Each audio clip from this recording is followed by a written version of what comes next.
আসসালামু আলাইকুম এভরিওয়ান। আমরা কিভাবে আনলিমিটেড ফেসবুক অ্যাকাউন্ট খুলবো আমরা সেই জিনিসটা আজকে দেখবো। প্রথমে আপনাদের কাজ হবে যে টুনেল বা ভিপিএনটা ডাউনলোড করে নেবেন।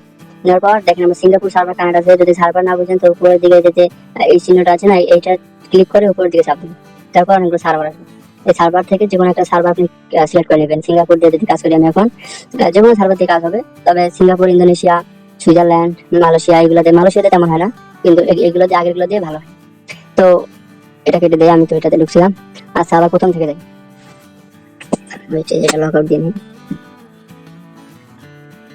এই যে ক্রিয়েট অ্যাকাউন্ট, তারপর নেক্সট, তারপরে ফার্স্ট নেম। এই ফার্স্ট নেম গুলো আপনি এই জায়গায় যে আমার মতো করে ক্রিয়েট করে রেখে দিবেন, তাহলে আপনার বারবার টাইপ করতে হবে না।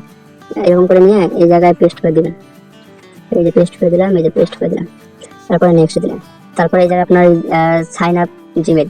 তো এই জিমেলটা আপনি করে পাবেন। এই জিমেলটা হচ্ছে এই যে এই মেলটা নেবেন। এই মেলটা দিয়ে কাজ মোটামুটি ভালো হয়। এই জিমেল দিয়ে কোনো সাসপেন্ড হয় না, আনলিমিটেড কাজ করা যায়। আমি আজকে মনে হয় 1 দেড়শো মতো করলাম কাজ এরকম করে, এটা দিয়ে আর কি। এখানে হচ্ছে আপনি অবজেক্ট, হ্যাঁ আচ্ছা এটা দিয়ে দেখি। এই তারপরে দেখেন, তারপরে গেট ইমেল। এই যে আপনার এই জায়গায় যে জিমেলটা দিল না, এটা কপি করে নেবেন। নেওয়ার পর আপনি আপনার এই যে এই জায়গায় যাবেন, যাওয়ার পর এটা পেস্ট করে দিবেন। তারপর নেক্সট, তারপর একটা যে কোনো একটা তারিখ দেবেন। হ্যাঁ, তারপরে একটা বার্থডে, এই তারপরে ফ্রেমে, তারপরে পাসওয়ার্ড। সবসময় চেষ্টা করবেন যে আজকের যে ডেট আছে কয় তারিখ সেই ডেট দিয়ে খুলবো, যেমন 17 তারিখ 17 দিয়ে খুলতেছি। নেক্সট, তারপরে সাইন আপ। এই জায়গায় একটু রিলোড নেবে। নেওয়ার পর আপনার ওই জিমেলে করে দেবে। দাঁড়ান একটু ওয়েট করেন, ভিডিও কোনো কাটবো না, যা আসবে তাই। দাঁড়ান একটু ওয়েট করেন। এই যে দেখেন, এখন যদি ওকে ক্লিক করি তাহলে এখন কোড দিবে আমাকে একটা, এই জিমেলে একটা কোড দেবে।